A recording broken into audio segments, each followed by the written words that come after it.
Car के मामले में 4 दिन बाद में फॉरेंसिक टीम पहुंची। फॉरेंसिक टीम ने सैंपल लिया और टीम ने उस्मान के गैराज और साथ ही एक गाड़ी से साक्ष्य लिए हैं और 2 और गाड़ियों के भी अभी सैंपल लेने हैं। सभी जांच पूरी करने के लिए नमूनों को लैब भेजा जाएगा, जिसके बाद फिर रिपोर्ट को सार्वजनिक किया जाएगा। इसके साथ ही घर पर लगे सीसीटीवी कैमरे की डीवीआर भी जांच के लिए टीम ने अपने कब्जे में ले लिया है। वहीं घर की तलाशी भी ली गई है। इस दौरान पुलिस जांच अधिकारी ने भी कई साक्ष्य जुटाने का प्रयास किया। आरोप है कि घर के बाहर से ही उस्मान ठेकेदार द्वारा नाबालिग को गाड़ी में बैठाया और उसके बाद में इस गैराज में उसके साथ में बलात्कार किया। की एक्सपर्ट की टीम को बुलाया गया था और पॉक्सो एक्ट से रिलेटेड कुछ केस बताया गया है और अभी इस केस में हमें जो सस्पेक्टेड एरिया है, घटना स्थल, एक गैराज बताया गया है, कुछ गाड़ी बताई गई है। तो अभी हमने एक गैराज का इंस्पेक्शन कर लिया है और एक गाड़ी का कर लिया है। शायद संभवतः 1 या 2 गाड़ी और बताई गई हैं, उनका इंस्पेक्शन और करना बाकी रह गया। इंस्पेक्शन करने के बाद में जो भी एविडेंस हम कलेक्ट कर रहे हैं वो लैब भेजे जाएंगे। देहरादून में किन्नरों का हंगामा देखने को मिला है, जहां पर बीच सड़क हंगामा करने और साथ ही वहां से गुजर रही गाड़ियों में तोड़फोड़ करने के आरोप में पुलिस ने 4 किन्नर पर मुकदमा दर्ज कर लिया। साथ ही किन्नरों की गाड़ी भी सीज कर ली है। दरअसल राजपुर रोड में चेकिंग के दौरान किन्नरों ने पुलिस से बदसलूकी की थी, जिसके बाद में किन्नरों ने अपने कपड़े उतारकर हंगामा करना शुरू कर दिया। किन्नर सड़क पर रखी बैरिकेडिंग को गिराने लगे और साथ ही वहां से गुजर रहे लोगों से मारपीट करने लगे। तो गाड़ियों में भी तोड़फोड़ की, जिसके बाद में पुलिस हंगामा कर रहे किन्नरों को हिरासत में लेकर थाने चली गई। लेकिन थाने में भी किन्नरों का हंगामा जारी रहा। थाने में भी किन्नरों ने तोड़फोड़ की।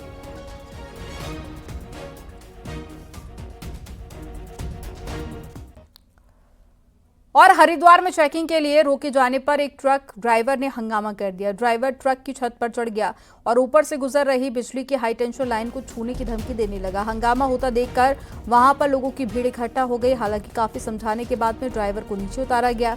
मौके पर पुलिस पहुंची और ड्राइवर को अपने साथ ले गई। बताया जा रहा है कि ड्राइवर नशे में धुत था और बहादुराबाद बाईपास पर परिवहन विभाग के कर्मचारियों ने एक बड़े ट्रक को चेकिंग के लिए रोका था, जिस पर राजस्थान के रहने वाले ट्रक ड्राइवर ने जोर जोर से चिल्लाना शुरू कर दिया था।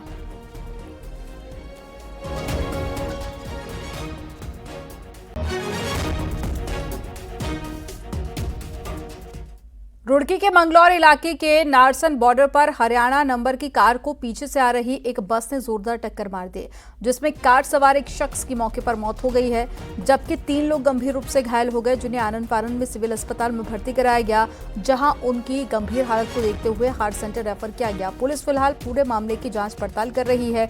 वहीं घटना का एक सीसीटीवी वीडियो भी सामने आया है, जिसमें देखा जा सकता है कि किस तरह से बस ने कार में टक्कर मारी।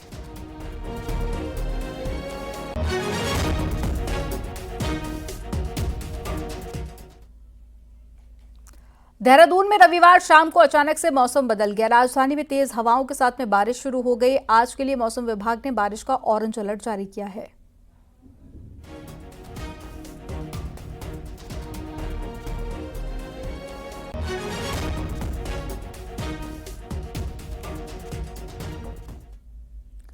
और राजधानी देहरादून की सौंग नदी में अचानक से बारिश होने की वजह से जलस्तर बढ़ गया। बताया जा रहा है कि कुछ लोग वीकेंड पर घूमने भी गए थे कि अचानक जलस्तर बढ़ने की वजह से लोगों में अफरा तफरी मच गई। फिलहाल मौके पर एसडीआरएफ और पुलिस की टीम भी पहुंच गई।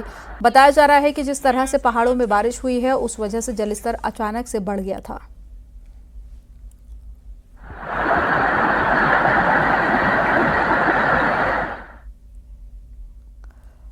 चमोली बद्रीनाथ धाम में सत्यापन जारी है। बाहरी राज्यों से आने वाले व्यक्तियों के सत्यापन बद्रीनाथ थाने में किए जा रहे हैं।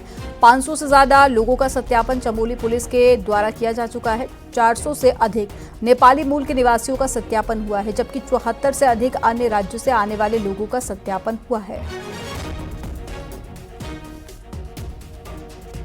बिल्कुल जैसा आप बता रहे हैं, सिर्फ बद्रीनाथ धाम में नहीं, पूरे जनपद में ही लगातार हमारा सत्यापन अभियान जो है वो जारी है और इसे हम लोग पूरी यात्रा के दौरान भी करते रहेंगे। जितने बाहरी व्यक्ति हैं हम चिन्हित कर रहे हैं, जो लोग यहाँ पे जो रेडी और उस तरीके का भी कारोबार कर रहे हैं, उनका भी लगातार सत्यापन कर रहे हैं। और जैसे आपको पता ही है, कुछ कंपनीज हैं जो काम कर रही हैं, उनमें जितने लेबर्स हैं बाहर के, उनका भी लगातार हम लोग सत्यापन कर रहे हैं।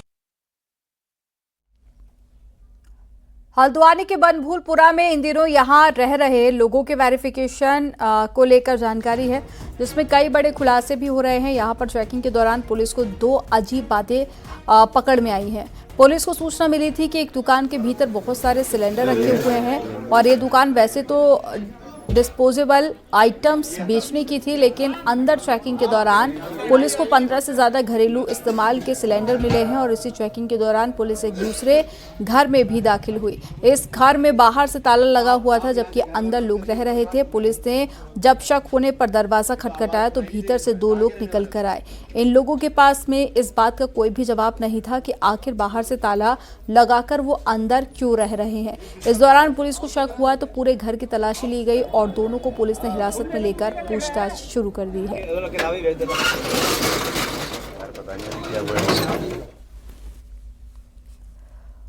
उत्तराखंड वक्फ बोर्ड ने अपनी जमीन के सर्वे शुरू कर दिए हैं। देहरादून में पुलिस घर घर जाकर वक्फ की जमीनों पर रह रहे लोगों के वेरिफिकेशन कर रही है। आपको रिपोर्ट दिखाते हैं।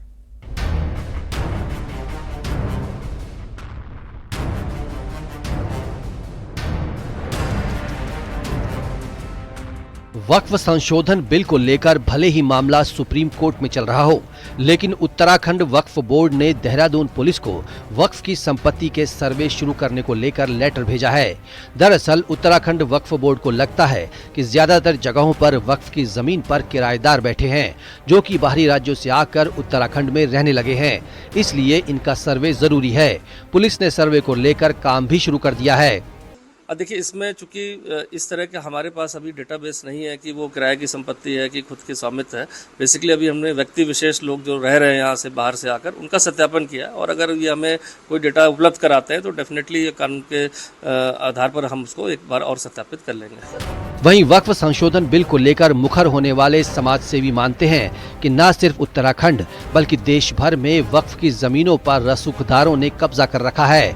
ऐसे में जरूरी है कि इन जमीनों को देखा जाए कि आखिर यहाँ रह कौन रहा है। जबकि बीजेपी भी मानती है कि सर्वे जरूरी है। कई लोग ऐसे हैं जो वक्फ की जमीनों का बेजा इस्तेमाल कर रहे हैं। बिल्कुल बहुत ज्यादा सख्त जरूरत है, इसीलिए मैंने कहा ट्रांसपेरेंसी, ऑडिट एंड आंसरेबिलिटी, ये तीनों चीजें हैं जो की है। ट्रांसपेरेंसी होना बहुत जरूरी है, ऑडिट होना बहुत जरूरी है और आंसरेबिलिटी होना जरूरी है कि चेक तो करें कि उस जमीन पे क्या ये हकीकत है कि डीड में लिखा हुआ है कि यहाँ मदरसा होना चाहिए था और वहाँ दुकानें खड़ी हुई हैं। उन दुकानों का पैसा किसके पास जा रहा है, वो पैसा कौन खा रहा है, उस पैसे से क्या काम होना चाहिए। तो ये चेक एंड बैलेंस का टाइम आ गया है कि हमें ये सारी चीजें सख्ती से देखनी चाहिए। उत्तराखंड में भी सैकड़ों शिकायतें आई है और बड़ी बात इसमें यह है कि जो लाखों करोड़ों की संपत्ति वक्फ बोर्ड के पास है, उसका उपयोग मुस्लिम समाज के व्यापक हित में नहीं आ रहा। मुस्लिम जो नेता थे, प्रभावशाली नेता, कांग्रेस के जो बड़े प्रभावशाली नेता हैं, वे लोग जो है उस संपत्ति का, उस जमीन का उपयोग कर रहे हैं, दुरुपयोग कर रहे हैं। उत्तराखंड में बाहरी राज्यों से आकर रहने वाले लोगों की संख्या बढ़ने की बात समय समय पर उठती है, लेकिन इस सर्वे से ये तो साफ हो जाएगा कि आखिर इसमें सच्चाई कितनी है। देहरादून से भारती सकलानी उनियाल की रिपोर्ट।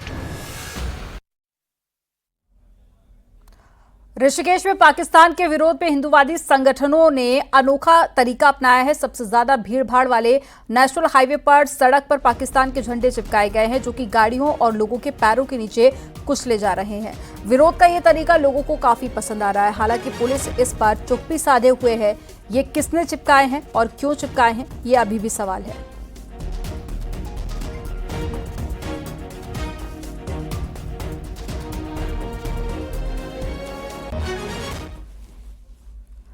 देवर के साथ में भाभी फरार और सास को हुआ दामाद से प्यार जैसी घटना के बाद में अब एक और हैरान करने वाली घटना आई है। एक अधेड़ उम्र की महिला को प्यार हो गया और प्रेमी संग फरार हो गए। अब बच्चे अपनी मां की तलाश कर दर दर भटक रहे हैं। आपको रिपोर्ट दिखाते हैं।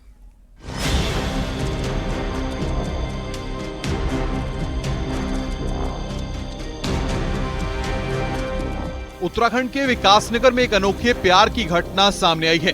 यहाँ 50 साल से ऊपर की महिला को फेरी लगाने वाले एक मुस्लिम शख्स से प्यार हो गया और उसके संग फरार हो गई।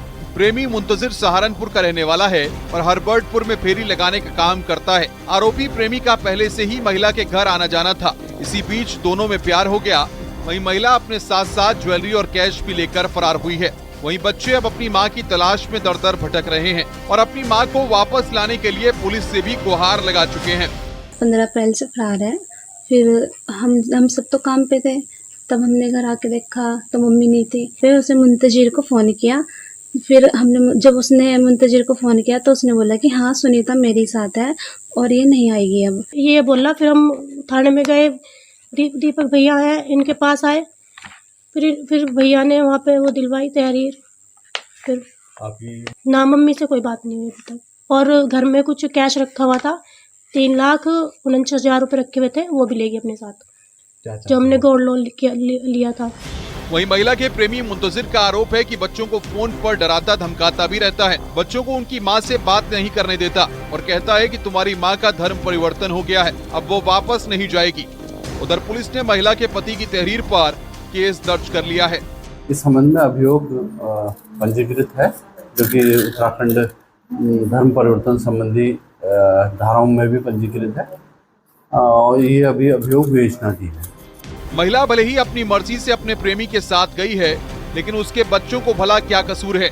उन्हें तो अपने पिता के साथ मां की भी जरूरत है। बच्चे मां की याद में तड़प रहे हैं तो पति परेशान है और अब इंतजार है पुलिस के एक्शन का। न्यूज़ 18 के लिए विकासनगर से कुलदीप चौहान की रिपोर्ट।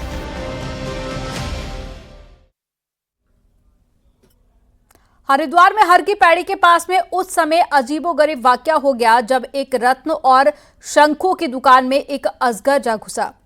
अजगर सीधा सुभाष घाट की एक दुकान के काउंटर में रखे शंखों के बीच में जाकर बैठ गया। अजगर के बाहर से दुकान में जाने और काउंटर में घुसने का दुकानदार को पता ही नहीं चला। हालांकि जैसे ही दुकान में ग्राहक पहुंचे और दुकानदार को उन्हें सामान दिखाने लगा, तभी उसकी नज़र अजगर पर पड़ी। आनन फानन में इसकी जानकारी वन विभाग को दी गई और सूचना मिलने पर पहुंची वन विभाग की QR टीम ने करीब 6 फीट लंबे अजगर का रेस्क्यू किया और उसे जंगल में छोड़ दिया।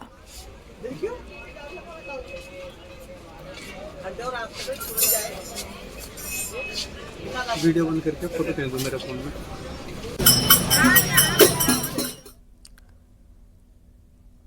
स्मार्ट सिटी प्रोजेक्ट के तहत में देहरादून शहर अब स्मार्ट हो चुका है, लेकिन सिर्फ कागजों में। असल में इस रिपोर्ट में जो तस्वीर आप देखेंगे वो खुद बता देगी कि 1400 करोड़ खर्च होने के बावजूद भी शहर कितना स्मार्ट है। रिपोर्ट आपको दिखाते हैं। शहर के बीचों बीच इस वाटर ATM को इसलिए लगाया गया था कि पानी के लिए लोगों को परेशान न होना पड़े, लेकिन मई की तपिश भरे दिनों में इसमें पानी की एक बूंद भी नहीं है।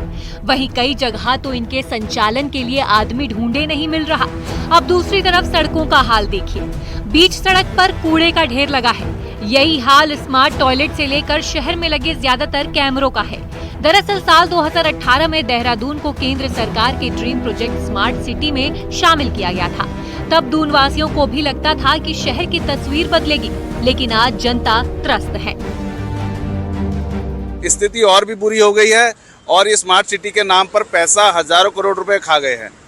तो मैं कहता हूं कि स्मार्ट सिटी के नाम पर केवल और केवल मूर्ख बनाया जा रहा है।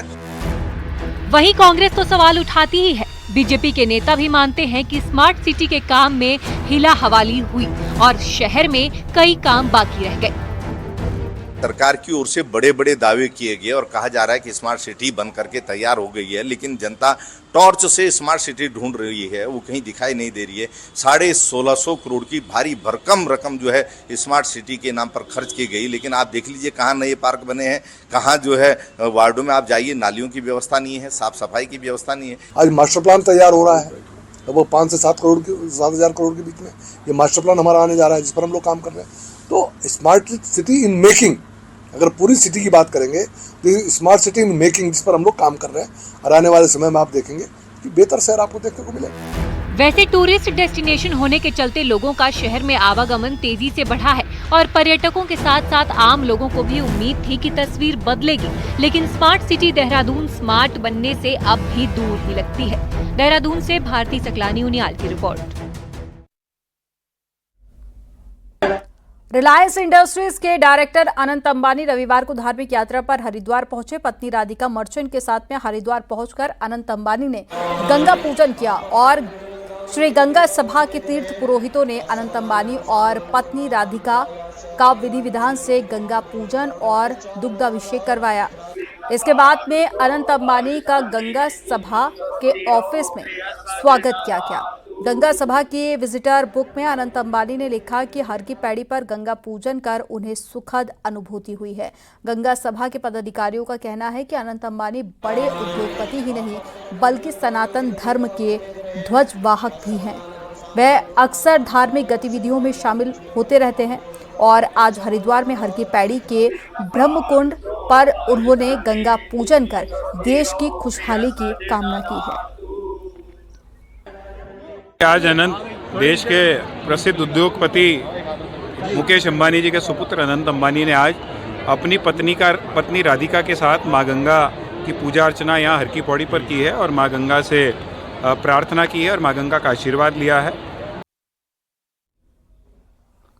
आईसीसी के चेयरमैन और केंद्रीय गृह मंत्री अमित शाह के बेटे जय शाह भी रविवार को हरिद्वार पहुंचे, जहां पर उन्होंने पूरे परिवार के साथ में हर की पैड़ी पर पहुंचकर गंगा पूजन किया और साथ ही शाम की गंगा आरती में शामिल हुए। जय शाह के साथ में उनकी पत्नी, मां और बच्चे मौजूद रहे। तीर्थ पुरोहितों ने विधि विधान के साथ में गंगा पूजन कराया। गंगा आरती के बाद में गंगा सभा के ऑफिस में तीर्थ पुरोहितों ने जय शाह का स्वागत किया। जय शाह के हरिद्वार दौरे के दौरान पुलिस प्रशासन की ओर से सुरक्षा के कड़े इंतजाम किए गए।